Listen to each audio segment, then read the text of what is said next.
गांव के सन्नाटे को चीरती हवा, सूखे पत्तों की सरसराहट और उस वीराने जंगल में बसे पुराने खंडहर का रहस्य, कोई उस ओर जाता नहीं था। कहते हैं वहां अब पड़ल गिरता है, वो रहस्यमयी कोहरा जो जिस्म को छूकर रूह तक उतर जाता है। सालों से एक अफवाह चली आ रही थी, पड़ल के पार जाने वाला कभी लौटकर नहीं आता। मगर उस रात जब गांव की बिजली गुल थी, दूर जंगल के भीतर कोई लट्ठ लेकर चला जा रहा था। उसका नाम था भीमा, गांव का सीधा सादा लकड़हारा। और वो जिस ओर जा रहा था वहां उसका जाना मना था। पर क्या वो अकेला था? नहीं, उस झाड़ियों के पीछे कोई और भी था। कहानी की शुरुआत भीमा, एक तन्हा और मेहनती लकड़हारा, अपनी बीमार मां के साथ गांव के कोने में एक झोंपड़ी में रहता था। दिन भर जंगल में लकड़ियां काटता और शाम को गांव आकर उन्हें बेचकर 2 वक्त की रोटी जुटाता। गांव वाले उसे अजीब समझते थे। ज्यादा किसी से बात नहीं करता और अक्सर उस जंगल की तरफ जाता जहां बाकी जाने से डरते थे। एक दिन जब वो जंगल के अंदर गहराई तक गया, उसने देखा एक लड़की पेड़ के नीचे बेहोश पड़ी है। उसके कपड़े फटे हुए थे, चेहरे पर हल्की चोटें और शरीर से एक अजीब सी लेकिन मीठी खुशबू आ रही थी। वो लड़की थी जिया। भीमा ने उसकी जान बचाई, उसे अपने घर लाया, मां से दवा दिलवाई और धीरे धीरे उसकी देखभाल करने लगा।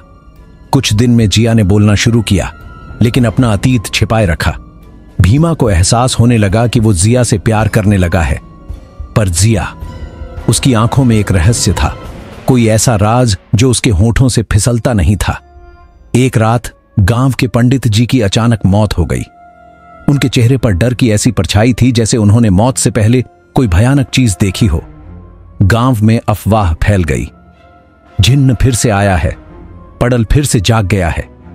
भीमा को लगा ये सब अंधविश्वास है, लेकिन जिया की आंखों में डर की एक झलक थी। वो अक्सर चुपचाप बैठी रहती और रात को अक्सर नींद में बड़बड़ाती, वो आएगा, मैं उसे रोक नहीं सकती। एक रात भीमा ने देखा जिया जंगल की तरफ जा रही है। वो उसके पीछे गया और जो उसने देखा उसकी रूह कांप उठी। जिया पेड़ के नीचे खड़ी थी और सामने एक काला साया धुंध में लिपटा, लंबा, भयानक और आवाज में ऐसा कंपन कि जमीन कांपने लगे। तू मेरी अमानत है जिया, वादा था तेरा, तू मेरी होगी, जिया ने चिल्लाकर कहा। मुझे छोड़ दे, अब मैं उसे प्यार करती हूं। भीमा समझ नहीं पा रहा था कि यह सब क्या है। जिया ने भीमा को देखा। भीमा, मैं एक इंसान नहीं हूं और ना वो साया कोई भूत है। वो मेरा पहला प्यार था, एक जिन्न। कई साल पहले जिया एक गरीब मुस्लिम परिवार से थी। जंगल के पार उस पुराने खंडहर में उसका परिवार रहता था। वहां उसका सामना हुआ एक रहस्यमयी युवक से जो हर रात आता और बातें करता। धीरे धीरे जिया उससे मोहब्बत करने लगी, पर वो युवक कोई इंसान नहीं था, वो एक जिन्न था, नाम जाफर। जब जिया को सच पता चला तब तक वो उसे दिल दे चुकी थी। जाफर ने कहा था, मैं तेरे साथ रहूंगा, तेरा हो जाऊंगा। मगर इंसानों और जिन्हों की दुनिया कभी एक नहीं होती। गांव वालों ने एक रात हवन करके जिन्न को बांध दिया। जिया को गांव से निकाल दिया गया, लेकिन बंधन सिर्फ जिन्न के जिस्म पर था, दिल पर नहीं। और अब जाफर लौट आया था। जाफर जिया को अपने साथ ले जाना चाहता था। अगर तू मेरी नहीं बनी तो कोई नहीं बनेगा। भीमा ने जाफर से मुकाबला किया, पर जाफर एक जिन्न था, हवा की तरह गायब हो जाता, आग की तरह जलता था। जिया ने जिन्न को रोकने के लिए एक आखिरी फैसला किया।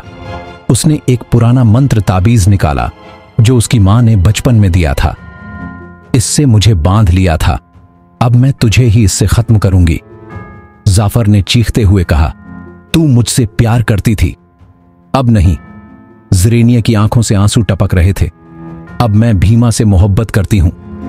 जिया ने ताबीज को जिन्न के सीने पर फेंका। एक भयानक चीख, काला धुआं और पूरे जंगल में कोहरा छा गया। पड़ल फिर से गिर गया। जब कोहरा छटा तो जाफर गायब था, लेकिन जिया भी कहीं नहीं थी। भीमा कई दिनों तक जंगल में भटका। हर पड़ल गिरने पर वो वहीं पहुंच जाता, शायद जिया फिर लौट आए। एक दिन उसे पेड़ के नीचे एक छोटी सी लकड़ी की मूर्ति मिली। उसमें जिया की शक्ल थी। उस दिन के बाद से भीमा ने जंगल जाना छोड़ दिया।